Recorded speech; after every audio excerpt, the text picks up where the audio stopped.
Hello and welcome back to another episode of the GCSUNScast, the longest running Gold Coast Suns show on the interwebs, and it's brought to you every single week by our Patreon sponsors, Dale Snelling, Jack's dad, Paul Vosti, Robbie Fiorini, Brodie Burgess, Kate Kelland, Tom Kim, Chris Moore and Tim. If you'd like to join our Patreon crew and support the show financially, head on over to patreon.com/GCSUNScast and help us out there. Otherwise, just head over to our social media, YouTube, Facebook, Twitter, Spotify, wherever you like to get your podcasts from. You can like, subscribe, and review the show. That helps other people find our little community and helps the Suns community thrive. Now, I'm your host, Shane, and with that done, let's introduce today's guest, Lynton Martin. Welcome to the show. Thanks, Shane. It's good to be back.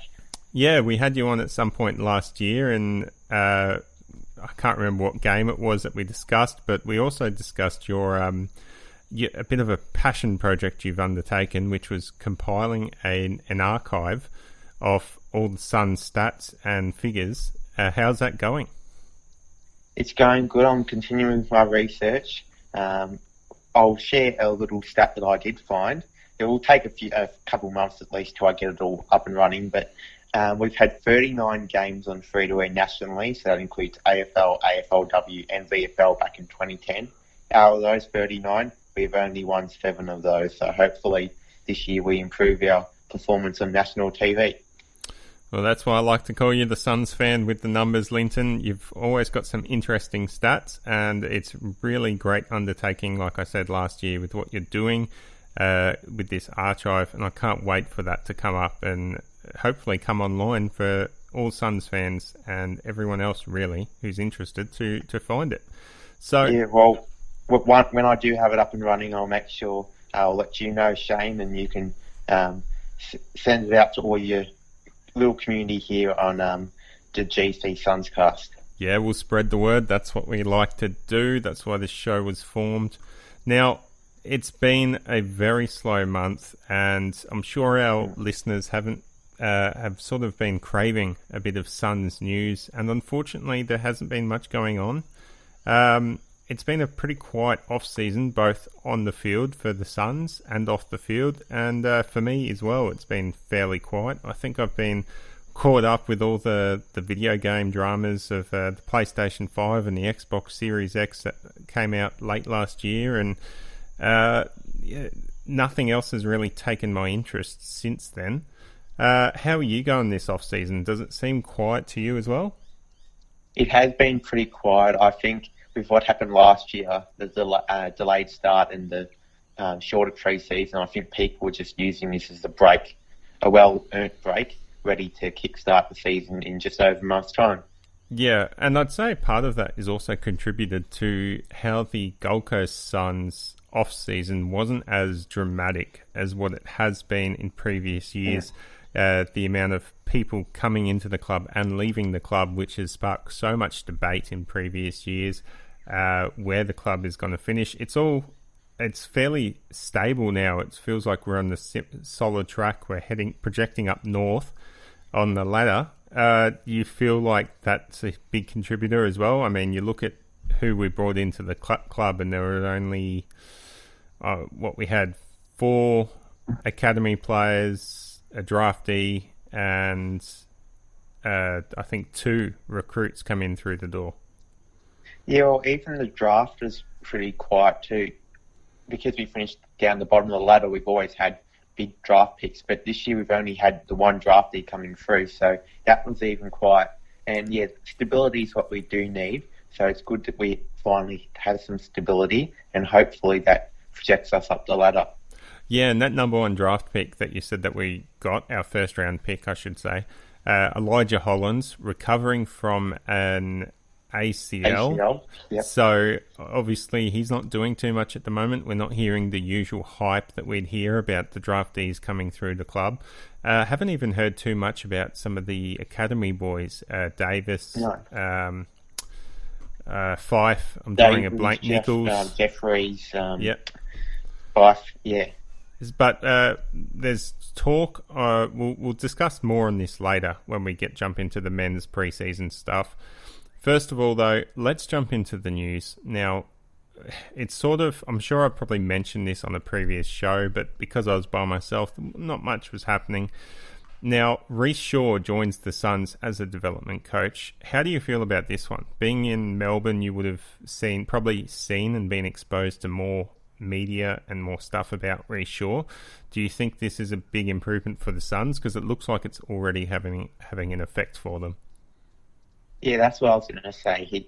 This is where he shines, really. I think the head coaching role at North and the way North were, the stage they were at, I don't think that suited him. The development, being involved with working with young players is really where Reece belongs. So I'm really excited, and I think, as we've seen, he's already had a great impact, and it'll just get better as his tenure at the Suns continues.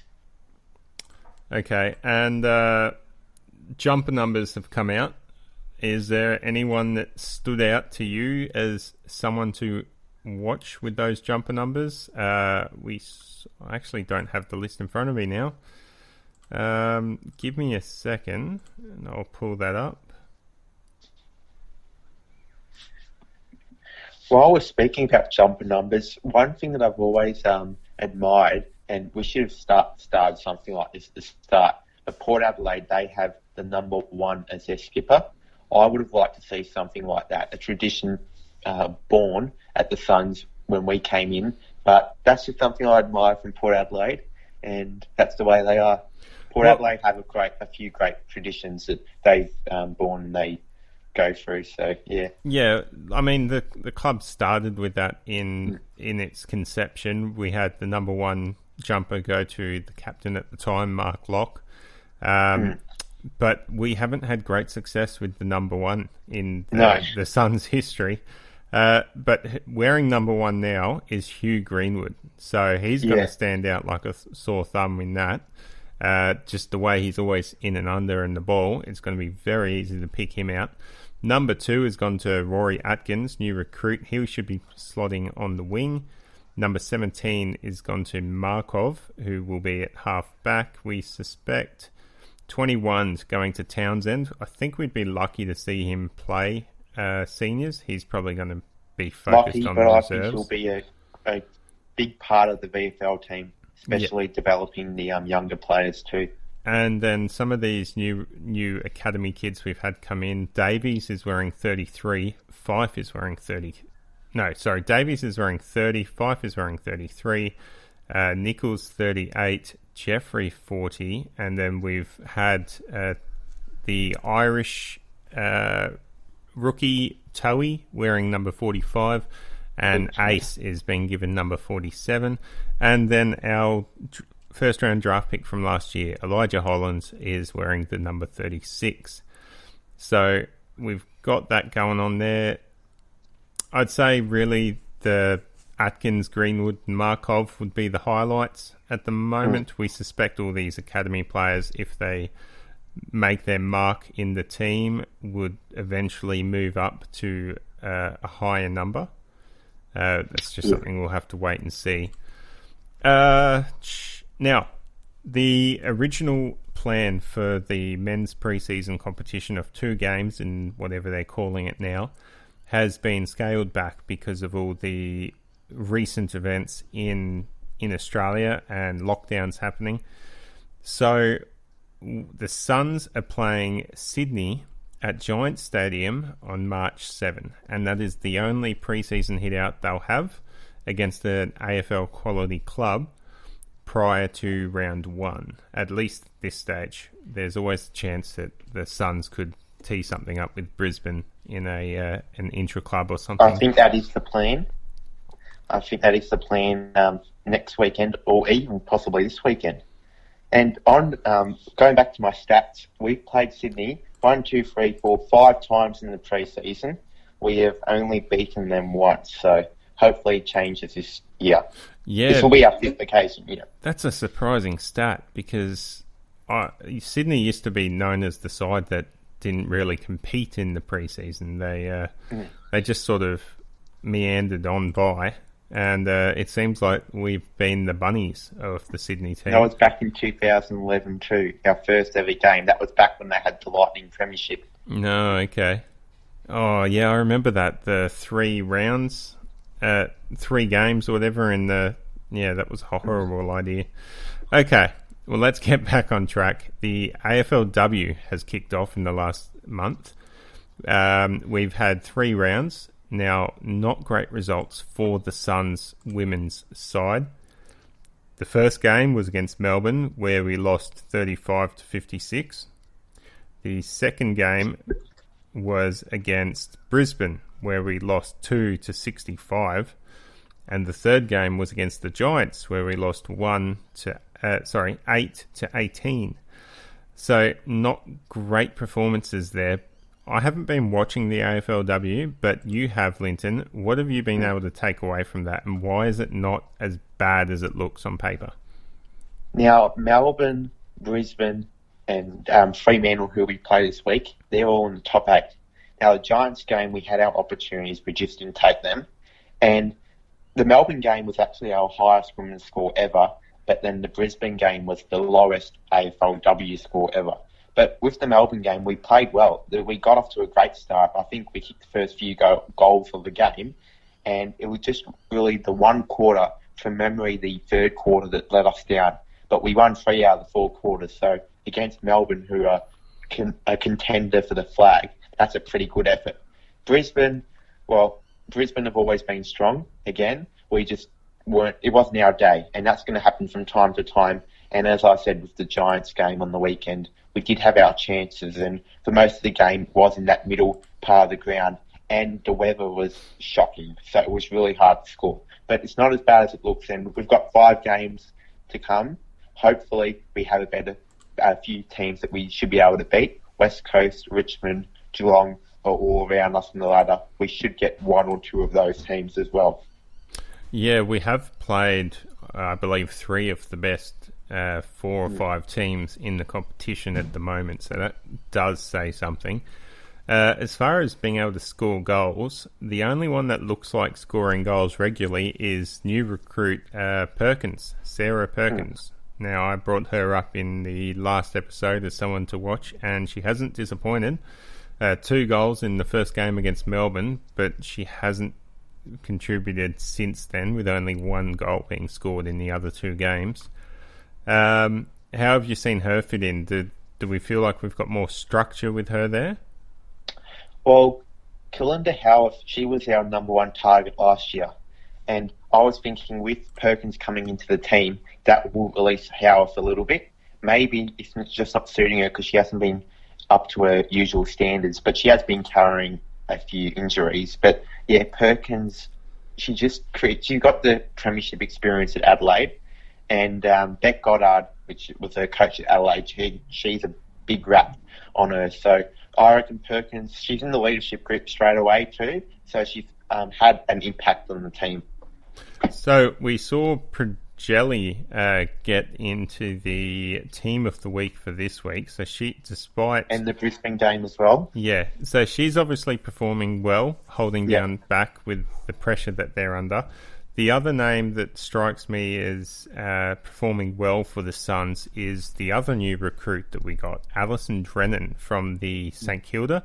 She looks to have made a huge impact into that midfield side, and she seems to be almost best every week. Yeah, well, last week with the Giants game, she was just with the football. She was a ball magnet. She's been playing really well, and it's something that we need. We need a bit of oomph in the midfield, and she's created that. But we've had Jack Yorston too that's injured, ACL out for the season, and Tiana Ernst who retired with her medical duties. So I think those 2 are big losses, and they shouldn't be underestimated how much it's changed our balance in the team. Yeah, and another loss that we've got is Ellie Hampson. So she's been confirmed to miss this week as well. And we are playing Fremantle this week. So Fremantle Oval. 70-point loss in the semi-final last year, so hopefully we can change it up. But they haven't lost a game in 10 games, Fremantle, so there's always your first loss, so why can't it be us? Yes, it's going to be even harder. against a team like Fremantle, as they are hotly tipped to take out the premiership for the AFLW this year. But there is a lot of competition. Yeah, they probably should have last year, but that's a whole other story. Things didn't go to plan. All right, well, that does bring up another question with the events that's happening, and it seems like we're just one outbreak away from a lockdown, which could derail not only the AFLW, but the men's AFL start to the season. It's going to be very interesting to see how this plays out. Hopefully the AFLW's at least got backups and plans in place so that we get a premiership this year, unlike last year. I think going to scrapping the conferences and going to a single ladder is part of that contingency plan, just in case things don't happen and the season does need to get called off. But I think both men's and women's season, they will find a way to get to the finish line. Yeah. And as we already mentioned before, with the Suns men's playing Sydney in a preseason game, the outbreaks and lockdowns have created already that change. The other changes, like we could, depending on how bad it gets, we could be back at the stage where we've got hubs again. I mean, hope it looks a lot better for Melbourne than what it did last year, but you know, you never know. It just takes one thing to screw everything up. So, and one thing I would advise the fans out there, so we've seen with the Women's League, every week it's a week by week prospect, so we haven't been having it the full fixture. We originally had it, but that's been scrapped. Each week we're getting the next week's game. So if you're planning to go on a trip interstate to watch the Gold Coast play, this year's probably not the best year to do it, because you don't know if the game's going to go ahead. Last week we were supposed to be playing in Mackay for our women's game up there, and that didn't happen. So if you book tickets to go up to Mackay for the weekend to watch the girls play, unfortunately there wouldn't have been a game. So just keep that in mind when you're planning out the season. Yeah, definitely. Yeah, I don't know what else we could really say about this, because I don't want to speculate on worst case scenarios, and it's not something we can just sort of sweep under the rug either. It's going to be very, very interesting, and things could change on a dime. So just keep an eye out for that. I wouldn't be making any plans to travel, like you said. And we'll talk more about this when we get to the VFL, because I think it's going to have a wider impact there. Let's continue with the men's preseason for now.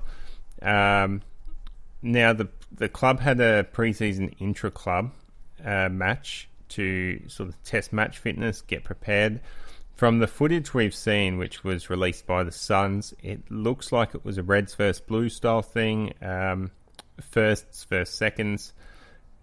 We saw a couple of highlights there. Isaac Rankin with a highlight, Mally Roses Jr. on the second side with a highlight, and a couple of good patches of good ball movement. But besides that, we didn't see a whole heap. From reports I've heard from other people that attended the game and witnessed it, I got conflicting reports about poor skills, so I'm not sure how accurate that is. It would be concerning, I guess, but then if you're going to have poor skills at any time of the year, it should be this time. Noah Anderson looks to have made a huge leap. We were talking about this off air, Linton, that you feel like he's on an upward trajectory following what he was doing near the end of last year. Yeah, well, the second half of last year, he was almost one of our better players. Every week he was making a big impact. He's only young too, so you need to keep that into consideration. But if he continues to make this rise up that he's going to have, he's going to be such an important part of our team if we are going to make the next step, make finals and contend for a flag in the next couple of years, hopefully. Yeah, he looks like he's going to be a solid inside midfielder this year for the club, which is good. We need that depth. Yeah, you need to keep in mind too, all this hype about Real, and then we've got Anderson sweeping under the radar. All clubs are going to focus their energy, hopefully, on Real, and then you've got all these other young guns, basically, that can take the game away from them. So hopefully that's an exciting thing that we can look forward to. Yeah, and speaking of Real, he got through the game unscathed. However, I haven't been able to find how many minutes he played. I assume it would have been limited. But the good news is he got through unscathed. It looks like it wasn't troubling him, but we didn't. I haven't heard any reports of him showing his trademark bash and crash, which we got super excited about early last year. Apparently Darcy McPherson impressed as well, so that's interesting. It sounds like we're going to have quite a bit of competition for spots in that small forward, half forward sort of role. And that's healthy too. We need competition for spots. In the past, we haven't had that. So if we've got competition for spots, that means that we are starting to make it as a football club. Yeah, we really need the competition for spots. Now, I've listed a best 22. This is pre-season, so based on what we saw last year. Now, my backline is Buderick, Collins, Lukosius, with Markov, Ballard and Bowes on the halfback. We've got Ellis, Greenwood and Atkins in the middle, with Witts, Rowell and Anderson as the followers. Sexton, Day and Ainsworth on the half-forward flank, and Rankin, King and Swallow in the forward line. Now, the interchange was a bit harder with so many names that we could use, but I chose Powell, Miller, Weller and then Graham. So, out of all these spots, which players do you think are on shaky ground and really need to prove themselves in the preseason to be there for round one? Well, we talked about just then the competition of spots in the forward line. So Sexton and Rankin, they need to perform. We know they're capable of it, but sometimes they can be a bit inconsistent. So if these next few weeks, if they show that they're up to it and they're at their blistering best, they will get a spot. But if they start to look a bit inconsistent, then there's already players that will take their spots, no doubt about that. And then they'll have to go back down to the VFL and prove their spot again. Yeah, so is there any in particular players that stand out? I think the back line looks pretty set. You could probably make a case for Homch, but I think he's more of a backup, and it seems like the club's moving with youth to get games into them and have a team for the future. So a lot of these players, I mean, Harbrow's on the list, but he didn't make the team. We assume he's going to be there sort of a support role, like what Riscatelli was in his final year. I guess the interchange is where you could probably argue the most with which players have made it. Sam Flanders is unlucky not to get a role in there. And I chose Graham because of the defensive depth. I'm still not confident on Ballard, Lukosius and Collins to hold down a tall forward line. And Graham is someone I'd be looking to try to get games into and back up Collins.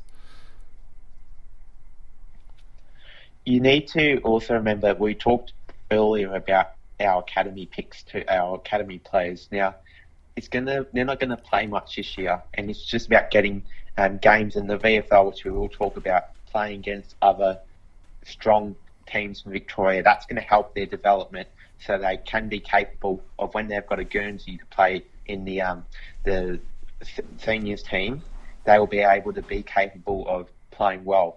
So there's a few players that you might think, oh, where's our draftees, where's our new players? Well, they're going to take a few games at least in the VFL to develop and get ready for AFL football. Well, let's move into the VFL talk. So the Suns have joined a few other clubs from the NEFL to sort of form a VFL NEFL alliance. However, remarkably, it's still going to be called the VFL. Do you think it will still be called the VFL in years to come? Mark Evans had a good press conference the other week. Someone asked, what do you think about the name? He said, well, if a Queensland club wins the premiership in the first year, let's call it the Queensland Football League, and see how the Victorians like it. Yeah, it's an unusual one, but I thought an East Coast Football League was going to be a certainty for the name, but the VFL, well, that just surprised me. But not worry about the names. Let's talk about the competition, because I think it's, as a Victorian Gold Coast fan, I'm really looking forward to being able to see my team a little bit more. And I've always followed the VFL, so seeing my team in the VFL is exciting. So the quality of teams that the Suns are now going to be up against is going to be dramatically improved. We've obviously got clubs from standalone AFL sides such as Brisbane, Carlton, Collingwood, Essendon, Footscray, Geelong, GWS, North Melbourne, Richmond and Sydney. Then they've got AFL clubs that are aligned with VFL clubs: Sandringham with St Kilda, Box Hill with Hawthorn, KC Demons with Melbourne. And then we've got standalone clubs which in their own right have proved to have an impact in the VFL. Aspley and Southport are joining them from Queensland, and that is Coburg, Frankston, Northern Bullants, Port Melbourne, Werribee and Williamstown. So it's a big league. It's what, 22 teams? Yeah. And you might think the standalone teams have no hope, but we've seen time and time again, Williamstown and Port Melbourne are always up there, always making finals. Aspley and Southport, they will be really good to watch. They've got quite a few former AFL listed players on their ranks, and we've got Coburg and Frankston and the Northern Bullants that do battle, but with a new competition, they might be able to rise and make an impact. Yeah, I did a bit of research into this before the show, and I found a bunch of former Suns players playing in the VFL sides in this competition. I can't remember all of them, but I saw Dawson. There's too many to name. Yeah, Jacob Dawson, Jacob Heron. They've found clubs that they're going to be playing for. Michael Barlow is the coach of Werribee. We've got Josh Fraser, former Suns player, the coach of the Northern Bullants, and we've also got Tate Kasler. He's going to be our coach for the VFL for this year as well. Yeah, and former Suns players as well, Sam Fletcher, Mitch Reardon, they're all playing in sides as well. Again, I can't remember which sides they were, but it's full of talent, full of AFL talent and then slightly lesser AFL talent. But it's still going to be a lot better of an improvement than the part-time competition that was the NEFL. There are some new rules. There's a 15-metre mark for kick-ins. However, that, I believe, correlates with an AFL rule as well. So basically, there's no lateral movement for the person on the mark. That's going to create a lot of space and allow players to probably be a bit more creative on the ball and maybe play on a lot more. We've got zones. I don't think this one carries over to the AFL though, does it? No, I think this is a test for this year to see how it goes, and if it's a success, they might look into it for the AFL next year. Yeah, so 3 players from each side must be in 50, including 1 in the goal square for boundary throw-ins and kick-ins. Now, it doesn't mention anything about ball-ups or contests in the middle, stoppages in the middle of the ground or around the ground. So I assume it's only if the ball goes out of bounds. That's going to be interesting. And the VFL has unlimited interchanges as compared to the AFL, which I believe is now down to 75 interchanges per match. So a couple of new rules which will make for a bit of confusing viewing if you're watching it. But the good news is you can probably watch it because it sounds like they're going to be live streaming pretty much every single game. And live streaming every game, and if they follow through with the old broadcast model, you'll get a game beamed into your lounge rooms on Channel 7 with the broadcast agreement, 1 game a week. Okay, I'm not sure that happens up here in Queensland. I think you can get it on on demand. Yeah, you jump on the 7 app or whatever on your TV or whatever. You can stream it from that on demand. I assume all this details will be announced when the fixture comes out. by the end of the month. So hopefully we get a bit more. But as has been the case with the women's, it could take 1 hour break to wreck this whole VFL season. Yeah. And the VFL season starts in April 17. So that's going to have 16 games across 19 rounds, and we're just waiting for the fixture for that. But 16 games across 19 rounds, we're clearly not going to be able to play everyone. Do you think... That's because of what's happened. This year's a transitional year. Yeah. Hopefully next year, all of what we've gone through the last 12 months is behind us. But this is just to basically stamp it that we can still have a season if things don't go to plan. So we will play Astley, we will play Southport, Brisbane, and all those clubs we will play. And we'll only have a couple of trips down to Victoria, so we won't be going down every second week. Has there been any word on whether we'd be playing AFL-affiliated clubs like Brisbane and Sydney and the Giants twice? I think we'll only play them once, but don't quote me on it. As we saw with the Needful, we were playing those teams 3-4 times a year as opposed to the standalone teams once. So I don't think so, but as I said, they might change it, especially if we do get some outbreaks come up. Yeah, it's going to be another watch this space, and I think that's going to be the competition most affected by any sort of lockdowns that we have. All right, well, that just about does it for the episode. I do want to highlight one more thing. A good mate of the show, Tom Boswell, works at the Gold Coast Bulletin. He had a great article during the week with Patrick Murtagh, the Suns. He's a big boy. The Suns rookie academy player who's come through. It's his second season in the AFL competition, and he's put on 10 kilo muscle mass this preseason. He's actually been told to reduce his time in the weights room because his body size is already AFL standard. Now that's huge, but the interesting thing I took from Tom's article, I've got to say, it's on the Gold Coast Bulletin. You can head over there and subscribe to the Bulletin for like $1 a day or $1 a month or something like that at the moment and get all of his articles. But this one here, so this is Patrick Murtagh's standard dietary day. What he eats.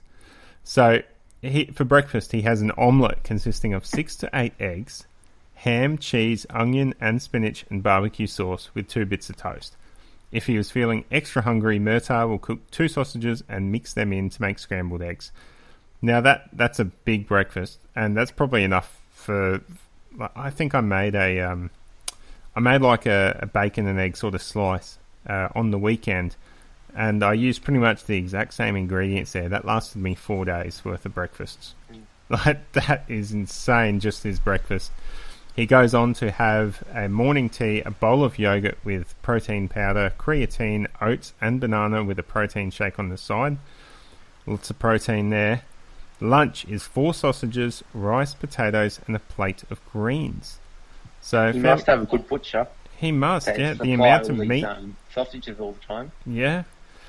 15 minutes after lunch, he has a pre-made meal including lasagna or pasta.